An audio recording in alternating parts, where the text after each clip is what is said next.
व्यक्ति को नमन। स्टूडियो में आपका हार्दिक स्वागत, अभिनंदन है, सत्कार है। सनातन सत्य के माध्यम से हम आपको दृष्टि विज्ञान देते हैं। दृष्टि विज्ञान हमारी जागृति है, दृष्टि विज्ञान हमारा रियल पुरुषार्थ है, दृष्टि विज्ञान हमारा सेल्फ रियलाइजेशन है। इस दृष्टि विज्ञान से आपको कुदरती रचना और कुदरत के कानून के बारे में जानकारी होगी, और इन सब चीज़ों की जानकारी होने के बाद आपको धीरे धीरे धीरे धीरे सनातन सुख की प्राप्ति होगी, जो कि हमारा गंतव्य है, जो कि हमारा लक्ष्य है। और उस लक्ष्य की प्राप्ति होने के बाद में कुछ भी प्राप्त करना शेष नहीं रहता है। ये सारा कार्य हम अलग अलग एपिसोड्स के माध्यम से करते हैं, विषयों के माध्यम से करते हैं। तो आज बहुत सुंदर विषय लेकर के हम आपके सामने उपस्थित हो रहे हैं। आज हमारा विषय है माता पिता ग्रस्त के भगवान। भाई और बहनों, बहुत ही सुंदर विषय है। माता पिता हमें जन्म देते हैं, और जन्म कैसे होता है उसके बारे में आपको बताना चाहता हूँ कि पिता का शुक्राणु और माता का अंडज, जब उनका आपस में इंटरकोर्स होता है तो इंटरकोर्स के माध्यम से वो शुक्राणु और अंडज दोनों जीव होते हैं। वो दोनों आत्माएं अपना अस्तित्व समाप्त करके एक तीसरी आत्मा को जन्म देते हैं, जिसको एम्ब्रियो कहते हैं, जिसको भ्रूण कहते हैं। जो तीसरी आत्मा का अवतरण होता है वो एम्ब्रियो में हो जाता है, और उसके बाद धीरे धीरे माँ के गर्भ के अंदर वो बच्चा 9 महीने तक उल्टा लटकता है, और उल्टा लटक करके 9 महीने के बाद में बच्चे के रूप में जन्म लेकर के बाहर आता है। जब भीतर उल्टा लटकता उस वक्त की स्थिति का मैं आपको थोड़ा जायजा देना चाहता हूँ कि हर जीव जब भीतर लटकता है तो प्रभु से प्रार्थना करता है कि हे प्रभु, मुझे जल्दी से जल्दी बाहर निकालो। भीतर गर्मी है, भीतर बदबू है, भीतर खट्टा है, मीठा है और अनप्लीजेंट है। इसीलिए वो हर वक्त जो है प्रभु से प्रार्थना करता है, क्योंकि उसके पास में तो ये ज्ञान पहले से ही होता है, मति और शुद्ध का बच्चे के जन्म से ही होता है।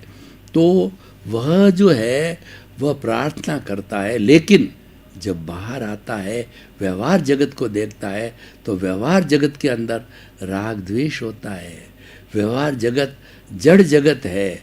इस राग द्वेष के कारण वो माया के अंदर जो है बैठ जाता है, और माया से सब कुछ वशीभूत होकर के सब चीज़ जो बात होती है वो भूल जाता है, और वही घोड़ा और मैदान इंसान वही करने लग जाता है जो सामान्य व्यक्ति करते हैं। तो भाई और बहनों, माता पिता ने हमारे को जन्म दिया। अब जन्म देने के बाद के अंदर माता पिता छोटे बच्चे को, जैसे हम पौधा लगाते हैं, समझ लीजिए पौधा हमने रोपण किया, उसी तरीके से माँ ने जन्म लिया। अब उस पौधे को माली जो है ना, ट्री गार्ड लगाता है, उसमें खाद देता है, उसमें पानी देता है, उसको पशुओं से बचाव करता है, धूप से बचाव करता है, तेज़ हवा चलती है तो कहीं उखड़ न जाए बचाव करता है।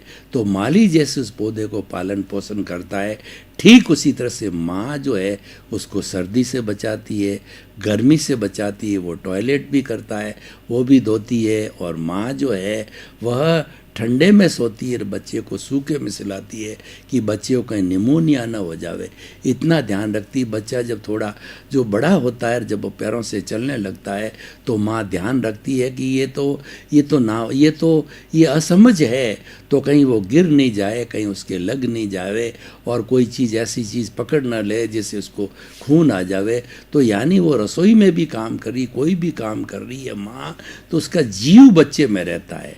ट्रेवलिंग भी करती है, मान लो डिब्बे में बैठी, बच्चा इधर उधर घूमने लगता, तो माँ का जीव बच्चे में। दूसरी चीज़ तो सामान को तो भूल जाती है, लेकिन माँ उस बच्चे को नहीं भूलती है, क्योंकि उसका दायित्व है।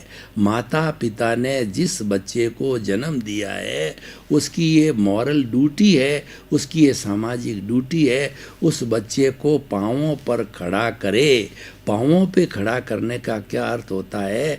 उसकी ग्रस्त में है, उसकी शादी हो जावे और वो वेल अर्निंग करने लग जावे, उसकी समझ आ जावे, समझ होने के बाद उसको मित्रवत समझना, फिर जो है माता पिता का दायित्व समाप्त हो जाता है जब पैरों पर खड़ा होता है।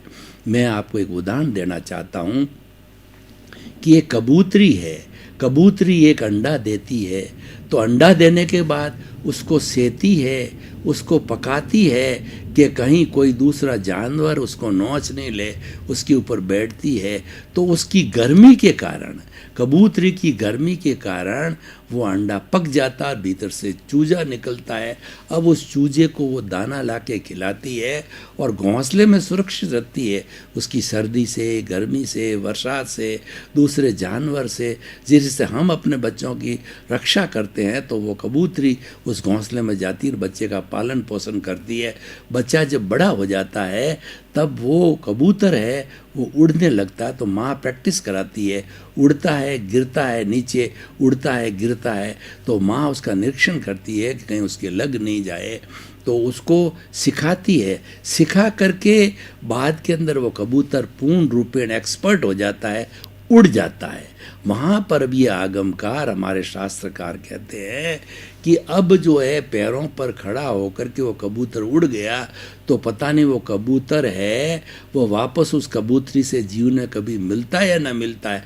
मिले या ना मिले दूसरी बात है, लेकिन उस कबूतरी ने अपना जो है वो दायित्व पूरा किया, बच्चे को पैरों पर खड़ा करके, और अपने जो है दायित्व का निर्माण किया, निष्काम कर्म किया, फल की इच्छा नहीं की है। उसी तरह से माता पिता निष्काम कर्म करते हैं बच्चे को, और निष्काम कर्म के रूप में ही करना चाहिए। उसके पैरों पर खड़ा होने के बाद में माता पिता को किसी तरह अपेक्षा नहीं रखनी चाहिए कि जो ये बच्चा मेरा, हम जब बुजुर्ग हो जाएंगे हमारी सेवा करेगा, हमको भोजन में, चिकित्सा के अंदर हर तरीके से हमको चित्त समाधि देगा। ये अपेक्षा रखते हैं और वो अपेक्षा ना करते हैं तो वह दुखी हो जाते हैं। इसीलिए माता पिता को अपेक्षा नहीं रखनी चाहिए, और संतान का भी दायित्व होता है कि माता पिता की सेवा करे, क्योंकि माता पिता संसार के भगवान हैं। पहले ये देखिए कि संसार में कौन लाए बच्चे को? माता पिता लाए, और सर्दी से, गर्मी से जो है उसको बचपन से लगा करके फिर जो है बालक बना, बालक के बाद में जो है वो किशोर बना, किशोर के बाद युवा बना, युवा के बाद शादी करी, उसको नौकरी लगाया, उसको पढ़ाया लिखाया, उसको बिजनेस कराया। किसने कराया? माता पिता ने कराया। तो भगवान जो काम करता है वह माता पिता करते हैं, इसीलिए ये माता पिता संसार के भगवान होते हैं। मैं आपको एक उदाहरण के द्वारा बताना चाहता हूँ कि शिव और पार्वती के दो संतान हैं। एक तो जो है वो गणेश जी और दूसरा कार्तिकेय। एक बार शिव जी के मन में आया कि दोनों की परीक्षा करें कि दोनों में से जो है कौन होशियार है। तो परीक्षा करने के लिए उन्होंने एक शर्त रखी कि तुम दोनों जो है पूरे ब्रह्मांड का भ्रमण करके हमारे पास में जो पहले पहुंचेगा वो विजेता होगा, उसको हम इनाम देंगे, और दूसरा होगा वो सेकंड होगा। तो कार्तिकेय जो थे वो अपने शरीर में हल्के थे, और गरुड़ जो कि एरोप्लेन की रफ्तार से उड़ने वाला था, वो उनका जो है वाहन था। वो तो तुरंत जो ही आदेश मिला उस वाहन को लेकर के उड़ गए। अब गणेश जी भारी भी है और मूषक उसका वाहन है, उस मूषक वाहन पे वो बैठ करके गणेश जी को एक युक्ति सूझी। गणेश जी जो है वो माता पिता के समर्पित बच्चे थे, तो उनको एक युक्ति सूझी, माँ बाप का भीतर ही भीतर आशीर्वाद लिया और मूषक पर बैठ करके, और शिव पार्वती जी जहाँ बैठे हुए थे कैलाश पर्वत पे, वहाँ पे उन्होंने 3-4 जो है शिव जी पार्वती की परिक्रमा करके, और वो जो है वो उनके चरणों में आकर के गणेश जी बैठ गए। अब कार्तिकेय समय लगता है ब्रह्मांड का भ्रमण करने का, वो करके आए तो बहुत लंबा समय निकल गया।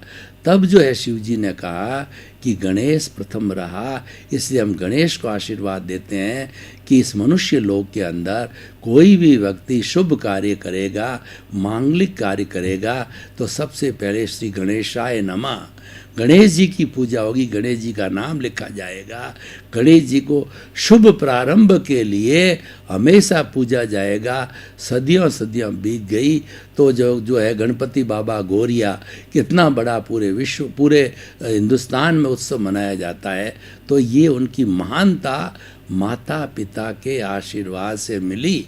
और उनको आशीर्वाद क्यों मिला कि वो माता पिता शिव पार्वती को अपना भगवान मानते हैं।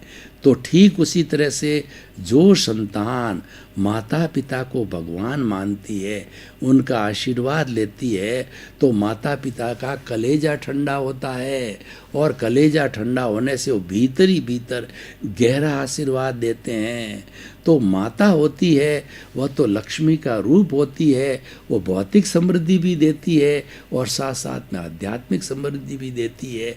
और अच्छी स्त्री है तो वो सरस्वती का रूप होती है, वो अपनी संतान को ज्ञान दान भी दे देती है, ज्ञान का आशीर्वाद देती है। और जो है वो स्त्री होती दुर्गा का रूप होती है, जब उस पर आफत आती तो दुर्गा बन जाती है। तो जब बच्चे को कोई तकलीफ़ आती है तो उसकी तकलीफ़ का भी हरण करती है। तो इस तरीके से जो माता पिता के दिल में समा जाते हैं वो हमेशा माता पिता को भगवान मानते हैं। ऐसी संतान को कोई तकलीफ़ नहीं होती है, वो श्रवण कुमार बन जाते हैं। हमारी भारतीय संस्कृति में श्रवण कुमार का नाम जैसे राजा हरिश्चंद्र सत्यवादी के रूप में लिया जाता है, तो माता पिता को भगवान मानने के रूप में, माता पिता की सेवा करने के रूप में माता पिता कहते तुम श्रवण कुमार बनो। श्रवण कुमार अपने अंधे माता पिता को कावड़ में बिठा करके पैदल चल करके तीर्थ यात्रा उन्होंने कराई।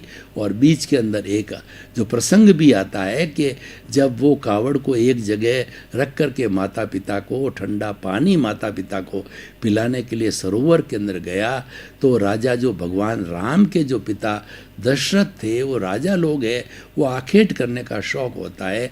तो आखेट करने के लिए निकले, तो जब उसने पानी भरा तो वो उनको दिखाई नहीं दिया और सर सर की आवाज़ आई। तो दशरथ ने देखा कोई हिरण है, तो दशरथ ने उस आवाज़ की वजह से वो उस पर जो बाण चला दिया। और वो बाण जो है श्रवण कुमार को लगा और जो है वो उसने बोला हरे राम। तो उन्होंने कहा कि मनुष्य की मृत्यु हो गई। उसके पास में आए तो वो जिंदा था। उसने कहा मेरे माता पिता प्यासे हैं, ये पानी ले जाके उनको दो। उसने उसे क्षमा याचना की और वो माता पिता के पास गए और पानी पिला, बोले नहीं। दशरथ पानी पिलाने लगे तो पानी जो है उसकी जो धार से उन्होंने पहचान की है कि ये तो धार दे रहा है और श्रवण कुमार नहीं है। उन्होंने कहा तुम कौन हो, मेरे पुत्र नहीं हो। तब उन्होंने सारी कहानी सुनाई। तब जो माता पिता ने कहा हमारा आश्रय समाप्त हो गया। तो जिस तरीके से हम श्रवण कुमार के दुख में दुखी होकर के मरेंगे, उसी तरह तुम भी जो है वो अपने पुत्र के वियोग के अंदर तुम्हारी मृत्यु होगी। तो राम को जिस दिन जो है अभिषेक होने वाला था, तो उस वक्त जो है वो कैकेयी ने अपने दोनों वर मांग लिए। तो पहला वर ये था कि राम को 14 वर्ष का वनवास दो, और दूसरा वर ये था कि मेरे बेटे भरत को राज्य दिया जाए। और उनका एक तरफ तो अभिषेक होने वाला था और मोरनी के अंदर सीता, राम और लक्ष्मण वन की और 14 साल के लिए चले गए। तो भाई और बहनों, राम अपने पिता को जो है वो माता को जो है वो भगवान मानता था, थ्राउट मानते रहे। इस वजह से वो इतने प्रिय थे राम। वैसे सभी पुत्र प्रिय थे, लेकिन राम उनके दिल में बैठा होता है। एक माता पिता के जो कई संतान होती है, लेकिन सारी संतान श्रवण कुमार नहीं होती है।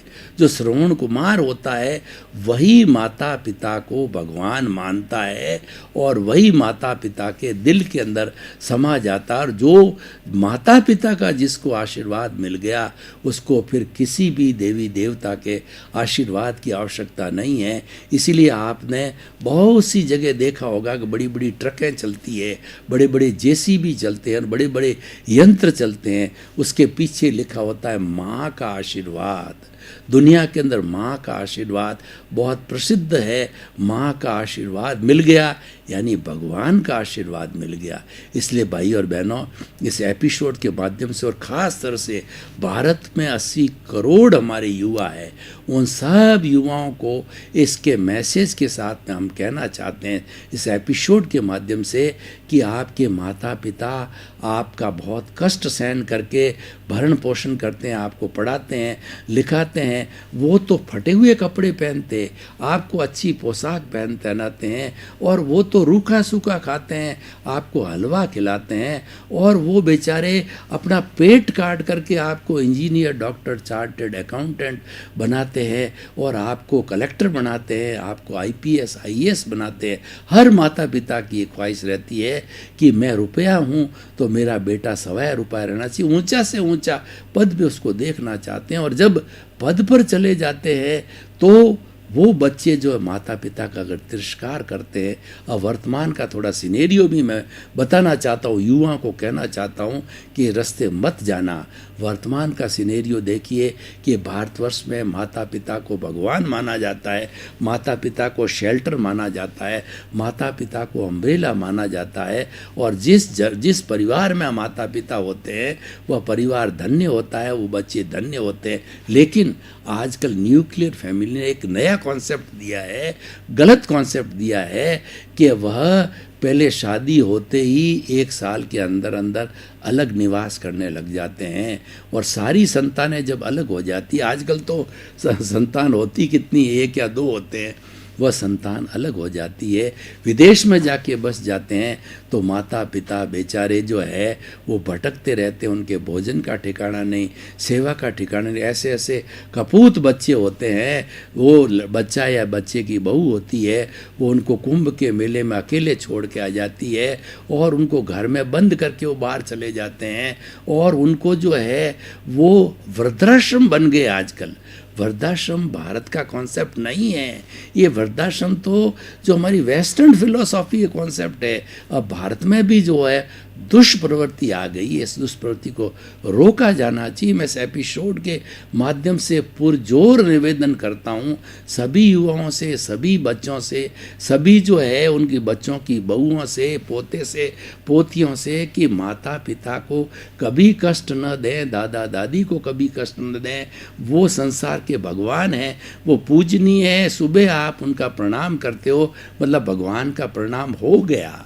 इसीलिए संतान को सुबह उठ करके अपने माता पिता का अवश्य ही प्रणाम करना चाहिए, और बच्चों को समझना चाहिए कि माता पिता की चित्त समाधि किसमें है। उनको जिस चीज़ की आवश्यकता होती है, उनको हीरे पन्ने माणक मोती नहीं चाहिए। माता पिता की अवस्था में आने के बाद बुजुर्ग की उनका जीवन शालीन हो जाता है, उनको सादगी हो जाती है। उनको आवश्यकता क्या होती है? उनको रोटी की होती है, कपड़े की आवश्यकता होती है, प्रभु कीर्तन की आवश्यकता होती है, उनको सत्संग की आवश्यकता होती है, उनको तीर्थ यात्रा की आवश्यकता होती है। तो जो भी इच्छा, और दूसरा दान पुण्य करने की इच्छा होती है।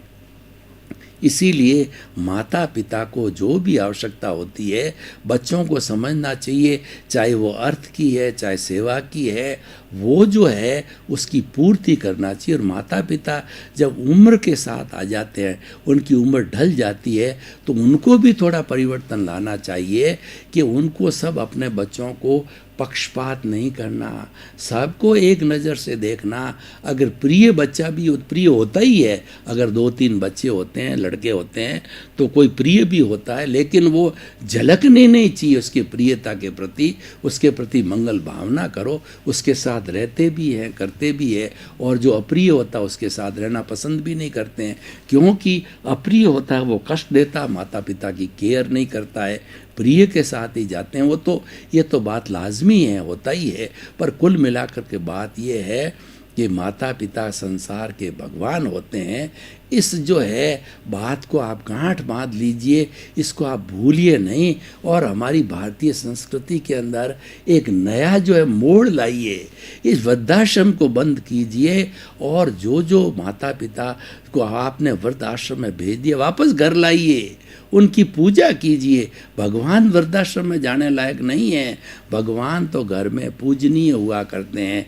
उनकी पूजा करो, उनको चित्त समाधि पहुंचाओ, उनको सेवा करो। और माता पिता को भी अपेक्षा बिल्कुल नहीं रखनी चाहिए, क्योंकि अपेक्षा रखने से अगर सेवा नहीं होती दुख का कारण होता है। और एक माता पिता को विशेष ध्यान रखना चाहिए कि अच्छी संतान होती, नो डाउट, सेवा करने वाली, लेकिन न भी हो तो अपना जो आर्थिक पक्ष है वो मजबूत रखना चाहिए। कोई भी अगर संतान सेवा नहीं करे, पास में अर्थ है, तो आप नौकर को रख करके, पैसे वाली किसी भी जो बाई को रख करके आप अपनी सेवा करवा सकते हो, ताकि आपका बुढ़ापा आराम से। कुछ माता पिता गलती कर जाते हैं, बहुत विश्वास में चले जाते हैं, अर्थ होता सब बच्चों को लुटा देते हैं, और बच्चे जब उनको मालूम पड़ जाता है कि माता पिता तो खाली है, तो वो उनकी सेवा नहीं करते हैं। तो ऐसा भी नहीं करना चाहिए। स्वभाव में परिवर्तन करना चाहिए कि आपको रोटी थोड़ी देरी से मिल रही, थोड़ी रोटी ठंडी मिल गई, इसके बहू ने कुछ सुना दिया। टॉलरेंस पावर माता पिता को बढ़ानी बहुत ज़रूरी है, क्योंकि जब वो जवान होते हैं, कमाने वाले होते हैं, खुद होते हैं, तब तो मान लो थोड़ा इंटॉलरेंट होता तो बात चल जाती है, वो आश्रित नहीं होते हैं।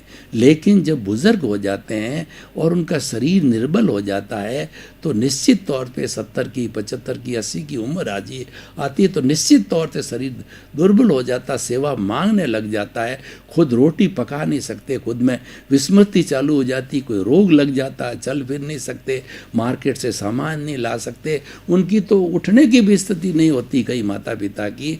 तो ऐसे समय के स्वभाव में चेंज जरूर लाना। स्वभाव उग्र नहीं होना चाहिए, स्वभाव में क्रोध की बात ना होना चाहिए, क्षमाशीलता होनी है, संभाव होनी चाहिए।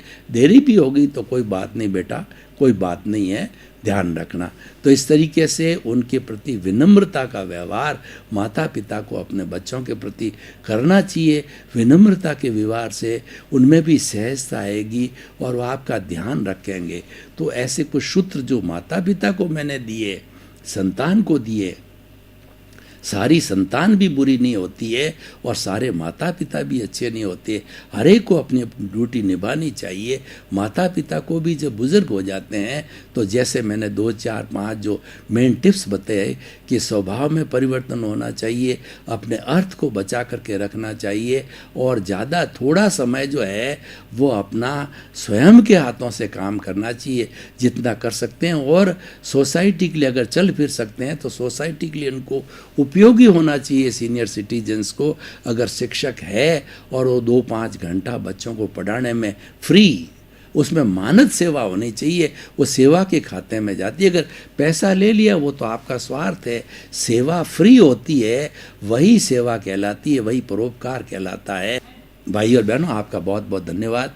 आप हमारा ये जो है सनातन सत्य कार्यक्रम देख रहे हो, ये बहुत सुंदर कार्यक्रम है। इस कार्यक्रम में सब सुंदर सुंदर एपिसोड्स लिए जाते हैं। इसमें आपको हम कुदरत का कानून, कुदरती रचना और कुदरत के बारे में बताते हैं। उससे आपको अल्टीमेट ट्रुथ मिलता है। अल्टीमेट ट्रुथ हम आपको क्यों देना चाहते हैं कि जब एक बार आपको शाश्वत सत्य, सनातन सत्य मिल गया तो धीरे धीरे आपके अंदर परिवर्तन होते, स्टेप बाय स्टेप सुख आते आते जो है आपको शाश्वत सुख की प्राप्ति हो जाएगी, जिसको प्राप्त करने के बाद आपको कुछ भी प्राप्त नहीं करना पड़ेगा।